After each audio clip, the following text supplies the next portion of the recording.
Hello everyone, this video for class 7th students, and in this video I have explained heat and its effect.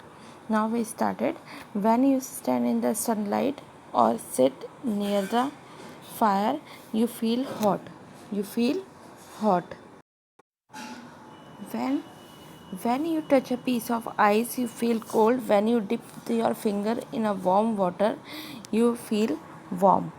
Heat is a form of energy that causes the sensation of hotness और coldness. जिससे हमें feel होता है hotness और coldness, वही क्या है, heat है.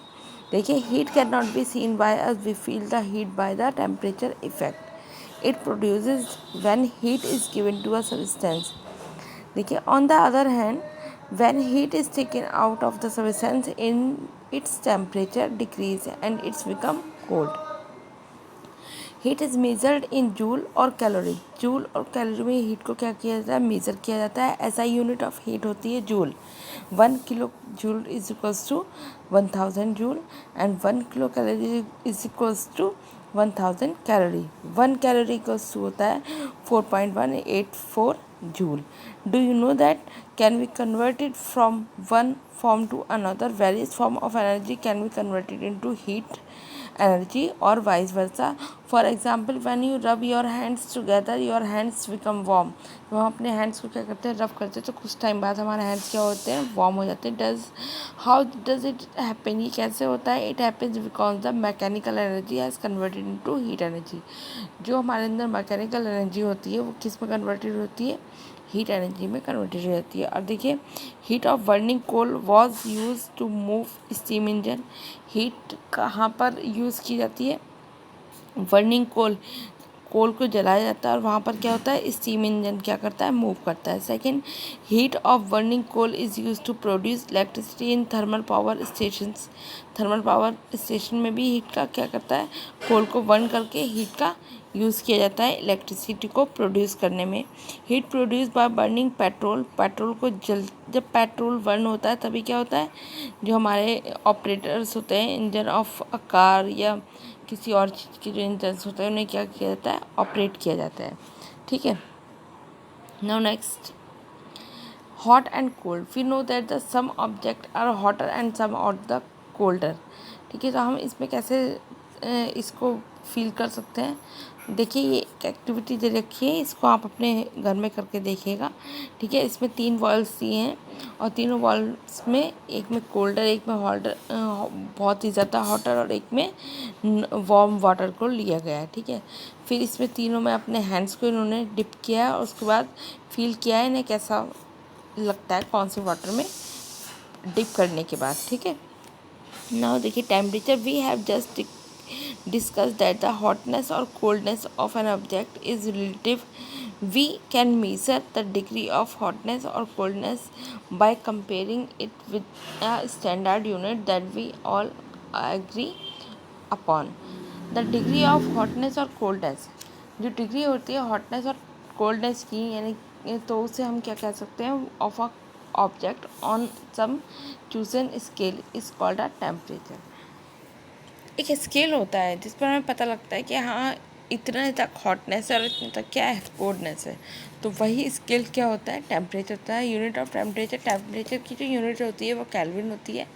ठीक है, ऐसा यूनिट जो है वो टेम्परेचर की केल्विन है. Commonly use unit of temperature are degree Celsius. Degree Celsius को सी से डोनेट किया जाता है और डिग्री फ़ारेनहाइट को एफ से.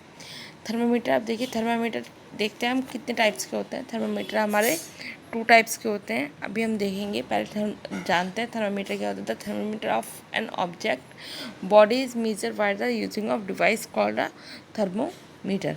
Thermo is a word for the means heat. Heat means, thermo means होता है heat. A thermometer works on the principle of expansion of liquid on heating. A thermometer has 2 standard points on it is called a fixed point. Thermometer किस पर work करता है, 2 standard form पर work करता है, जिसे क्या कहते हैं, फिक्स पॉइंट कहते हैं for temperature, which always remains the same. जो क्या कहते हैं, रहते हैं, हमेशा सेम रहते हैं. The lower fix point of the temperature at which ice melts at the sea level. The upper fixed point in the temperature at the which pure water boils at the sea level. The three scale used for measurement of temperature. Number first Celsius scale, number second Fahrenheit scale, and number third है Kelvin scale. Celsius scale is named after the Swedish scientist Andreas Celsius. And next है Fahrenheit. In Fahrenheit scale, the upper fixed point is 212 Fahrenheit and the lower fixed point is 32 Fahrenheit. Divided into 180 divisions. You will learn about Kelvin scale in higher classes. अब देखिए relationship देखते हैं between Celsius and Fahrenheit scale.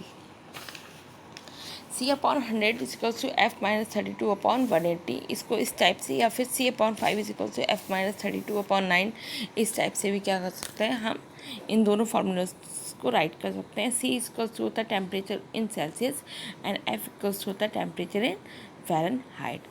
Example देखते हैं. The normal body temperature of a boy is 98.6 Fahrenheit. ये Fahrenheit में दे रखा है, तो हमें कैलकुलेट किस में करना है, सेल्सियस में. वी नो दैट, हम फॉर्मूला हमें पता है C upon 5 is equals to F minus 32 upon 9. तो F की प्लेस पर उसकी वैल्यू दे रखी है 98.6 डिग्री फ़ारेनहाइट. उसको पुट कर दिया हमने. 98.6 में से माइनस करें 32, आ गया हमारा आंसर 66.6 अपॉन 9. देखिए अब 66 अपॉन 9 आ गया, 66.6 अपॉन 9. और ये जो इधर 5 है, इसको हम मल्टीप्लिकेशन लेकर सॉल्व किया, तो हमारा आंसर कितना आया, 37 डिग्री सेंटीग्रेड. ठीक है. Types of thermometer. देखिए थर्मामीटर हमारे 2 टाइप्स के होते हैं. नंबर फर्स्ट होता है हमारा laboratory thermometer. A laboratory thermometer is use laboratories for measuring temperature while performing experiment. जब हम एक्सपेरिमेंट करते हैं तब हमें जिस थर्मामीटर की नीड होती है वो होता है हमारा लेबोरेटरी थर्मामीटर. इस consist of a very fine capillary tube produced by a thick glass tube called the stem of a thermometer. The lower end of the capillary tube is converted into a glass valve. देखिए इस thermometer को हम देख लेते हैं थोड़ा deeply. देखिए capillary tube है, ये स्टीम है, ये रीडिंग है इसकी 25 डिग्री सेंटीग्रेड. यहाँ से स्टार्टिंग होती है, मरकरी हेड होता है, और ये ग्लास बल्ब कंटेनिंग मरकरी ये होती है ये. ठीक है. When the thermometer is in the contact with a hot object, the mercury in the capillary tube expand and rises up. When the thermometer is in contact with a cold object, the mercury is in the capillary tube contact and falls down. It becomes of the heat at causes expansion of contraction. ठीक है. इसको बहुत ही safety तरीके से रखना होता है. ये हॉट, अगर ज़्यादा हॉट वाटर में के कांटेक्ट में आती है तो इसको क्या हो सकता है, ब्रेक डाउन हो सकती है. नेक्स्ट देखते हैं हमारा कौन सा है. Now next is the clinical thermometer. The laboratory thermometer cannot be used to measure the human body temperature. As soon as you take out the bulb of the laboratory thermometer out of your mouth, clinical thermometer जो होता है वो हम अपनी body का measurement, body का temperature का measurement करने के लिए किस चीज़ का यूज़ करते हैं, क्लिनिकल थर्मामीटर का हम क्या कर लेते हैं, यूज़ कर लेते हैं. बट यहाँ पर हम लेबोरेटरी थर्मामीटर का यूज़ नहीं कर सकते. Measure the temperature of any object other than human body. The construction of a clinical thermometer is the same as the laboratory thermometer. The only difference is that there is a slide band. इसमें क्या होता है, एक slide band होता है in the stem just above the bulb. This band link prevents the movement of mercury back into the bulb when the thermometer is taken out of the person mouth. Thermometer काय में रखते हैं, clinical thermometer किसी भी person के temperature अगर हमें check करना है तो उसके माउथ में रखा जाता है. The clinical thermometer has a range from 35 degree centigrade, ये होता है इसका lower fix point, to 42 degree centigrade, ये होता है इसका upper fix point. Because temperature of a human body never goes beyond this limits, the normal temperature of a human body is 37 degree centigrade and 98 degree centigrade. देखिए human body का जो normal temperature होता है centigrade में वो होता है 37 and Fahrenheit में जो होता है वो होता है 98.6 Fahrenheit. How to use clinical thermometer. तो क्लिनिकल थर्मामीटर को हम कैसे यूज़ करते हैं. First note the temperature differences indicated between the two consecutive marks दे रखे होते हैं जो इंडिकेट करते हैं, ठीक है। उस चीज़ को हम क्या करेंगे, चेक करते हैं। Also note down the number of division between this marks. Suppose the temperature differences is 1 degree centigrade, that is 36 degree centigrade और 35 degree centigrade, and there are 10 small division between them, ठीक है। Second point is wash the thermometer before use, preferably with an antiseptic solution. इसको wash करना चाहिए किसमें, पहले use से पहले, इट मीन्स यूज़ करने से पहले इसको एंटीसेप्टिक सॉल्यूशन में वॉश करना चाहिए एंड ड्राई करना चाहिए कॉटन स्क्रब से। Hold the thermometer formally and given it a few jigs to bring the level of mercury below 35 degree centigrade. Place the bulb of the thermometer under your tongue for about 2 minutes. In case of child, place it below the armpit and the hot not in the mouth. After 2 minutes, take out the thermometer and read the mercury level. 2 minute के बाद क्या करते हैं, हम इसको mouth से निकालते हैं और फिर उसका क्या करते हैं, मर्करी लेवल चेक करते हैं। Then the thermometer by holding to horizontally in the line of straight. This will give your body temperature in centigrade. Some thermometers are marked in degrees Fahrenheit. These thermometers have a range from 94 degree Fahrenheit and 35 degree centigrade to 108 Fahrenheit and 42 degree centigrade.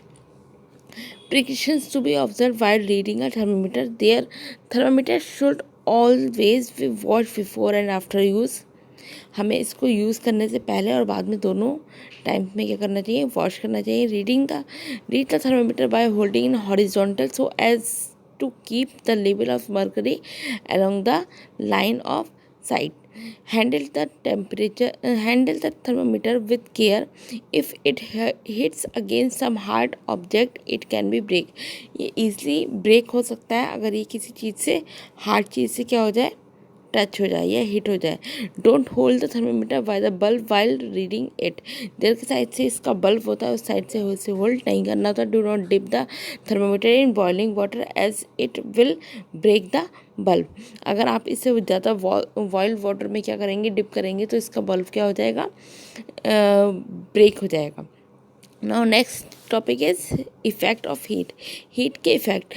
When you heat an object, many changes takes place.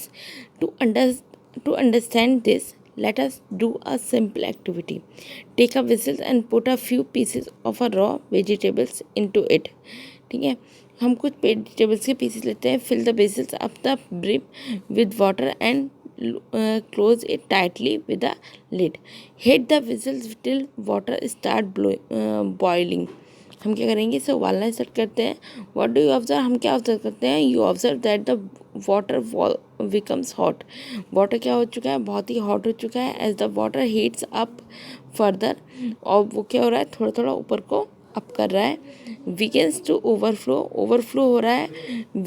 Volume increase, और उसका volume क्या हो रहा है, increases हो रहा है। दस heat causes expansion as the water walls. Steams also comes out of the vessels by pushing the lid. Water changes its state due to the heats, and the number of changes takes place during heat. So we can say that heat causes changes in temperature, change of state, expansion and chemical changes. Heat causes expansion. Causes is one of the effect of heat.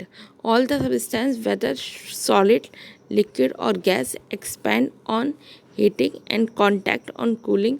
However, the extent of expansion is different for solid, liquid and gas. Expansion in solid.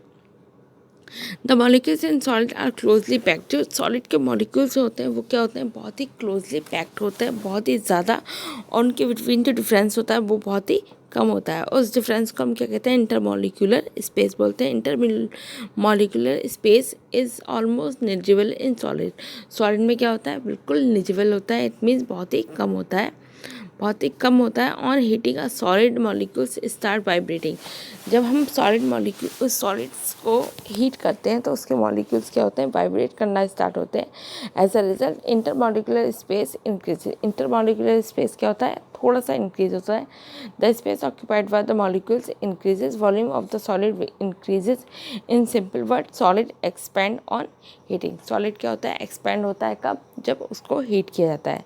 Expansion in liquid, the molecules in liquid are less closely packed. Molecules जो होते हैं liquid के वो less closely packed होते हैं compare to the molecules in solid. Solid के comparison में. तो the space between the molecules in liquid more comparison to the liquid. Liquid के मॉलिक्यूल से सॉलिड के मॉलिक्यूल से लिक्विड का जो मॉलिक्यूल्स होते हैं उनका जो स्पेस होता है वो ज़्यादा होता है.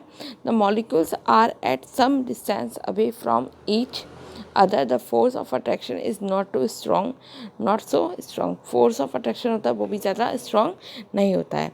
नेक्स्ट देखिए, expansion in gases. The molecules in gases are very loosely packed as compared to the molecules in liquid. Molecule of gas जो होते हैं वो मॉलिक्यूल ऑफ लिक्विड के और ज़्यादा लॉसली पैक्ड होते हैं. The molecules of gases have the maximum freedom of move around independently. जो मॉलिक्यूल्स होते हैं गैस के उनके पास जो फ्रीडम होता है वो ज़्यादा होता है मूव करने के लिए. ठीक है. तो और इस एक्सपेंशन क्या कहते हैं? There expansion is very large and compare to the solid and liquid. Expansions around us, you must have to seen the bridges. हम ब्रिजेस में देखते हैं तो इस चीज़ को एक्सपेंशन को ध्यान में रखते हुए याद में रखते हुए ही क्या करा जाता है, इसमें जो रोलर्स होते हैं वो रखे जाते हैं और उसमें एक्सपेंशन होता है समझ में, इसलिए इसमें पहले से ही क्या करा जाता है, स्पेस दे दिया जाता है. सेम एज इसी तरीके से किस चीज़ में होता है, जो रेल ट्रैक्स होते हैं उसमें भी क्या करा जाता है, थोड़ा सा स्पेस रखा जाता है ताकि in summer during the summers इसमें आयरन जब एक्सपेंड होता है तो कोई भी प्रॉब्लम नहीं आए. Okay. In this video, I have done the expansion of gases, liquid, solids. Okay, and now next video you all have to seen. I have explained in the next video transfer of heat. Okay, thank you. Have a nice day.